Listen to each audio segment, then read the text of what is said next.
Hi again. So what I'm finding is, so this video is going to be about the things, if you're supporting autistics or even autistic yourself, the things that they need to know, because I'm finding some of the basics aren't being understood.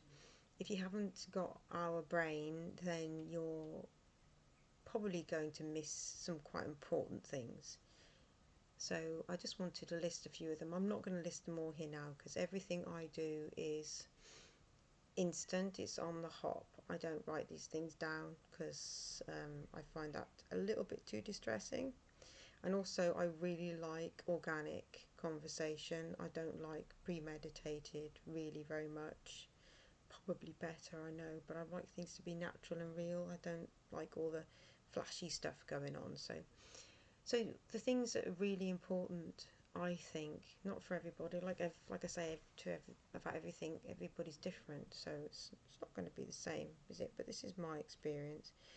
What's really important to know is that when you, well, of course, one of my top things is always going to be when you're talking to a neurodivergent and autistic, you have to be careful of your tone, not be rushed, not dismiss. Um, what's the other thing? There's loads of other things. Try not to be patronising. Um, Also understand that, because all these things are really important to neurodivergent usually, it can really mar a relationship if you're trying to build trust and you do those sorts of things and act superior.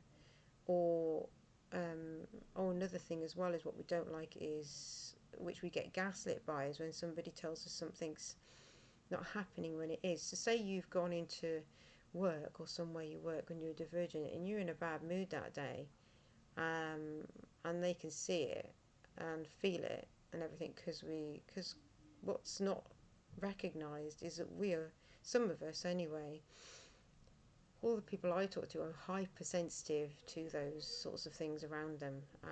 So you know, some things fine you might not say about, but other things, if there's something really obvious and you're saying no, that's not happening, you're going to gaslight an autistic and it's going to upset them. But not only is it going to upset them, it's going to lack. They're going to start lacking any trust in you. They're going to stop trusting you for a bit and become wary.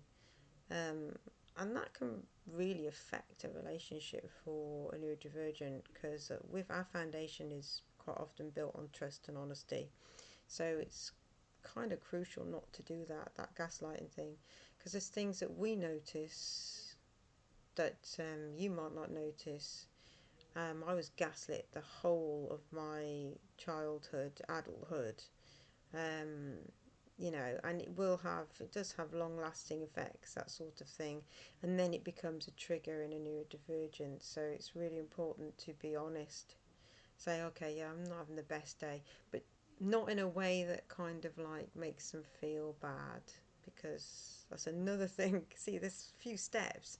Another thing for an autistic is they don't want, or neurodivergent often, they don't want to be a burden to anyone because of our past history.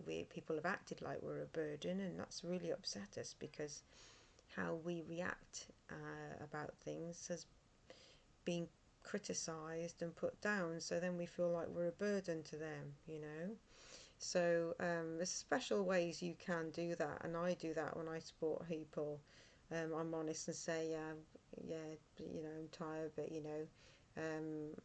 you always give me energy whenever I speak to you, so that's a plus. You know what I mean? It's that sort of thing, and it's true. I'm not telling the truth either, because talking to some other neurodivergent, I get a real energy from it. It's not a drain.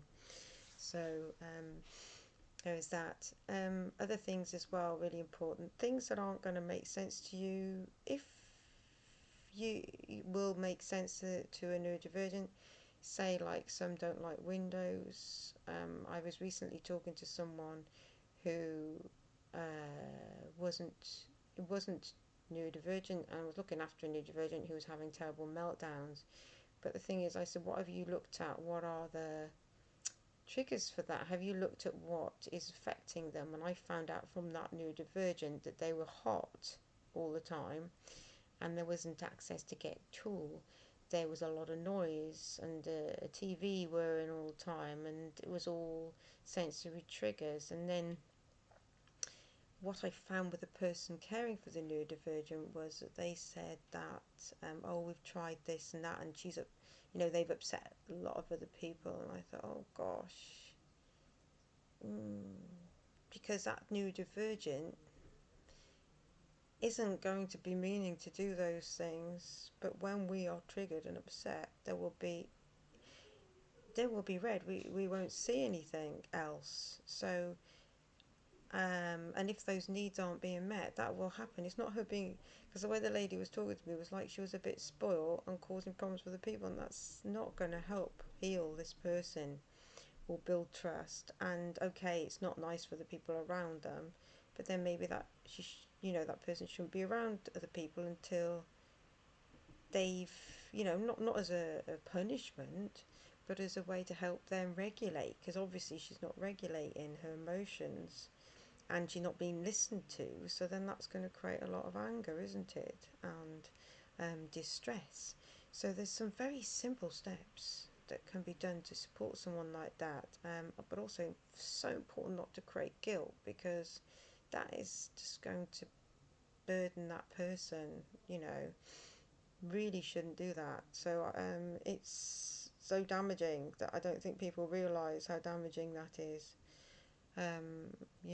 So there's things about us that people don't understand or take seriously, and they think you're just playing up.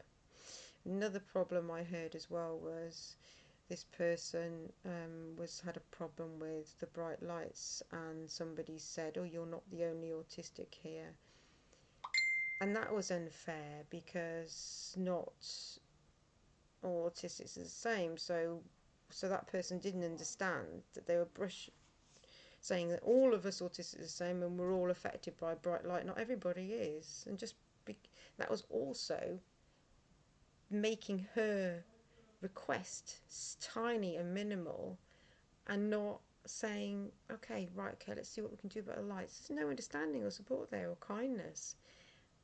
It was a judgment that we've had a lot of our lives, and I was, so these are things that I was trying to explain to somebody who was looking after someone neurodivergent in a bad way, and they're not understanding, because I can tell them, but they don't really get it, because when you haven't got our brain, I don't think they think some of it is real.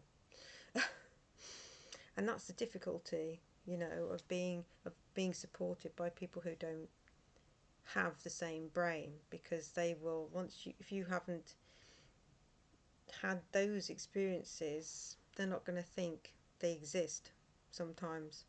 So those are just a few things I wanted to talk about. Okay, thank you.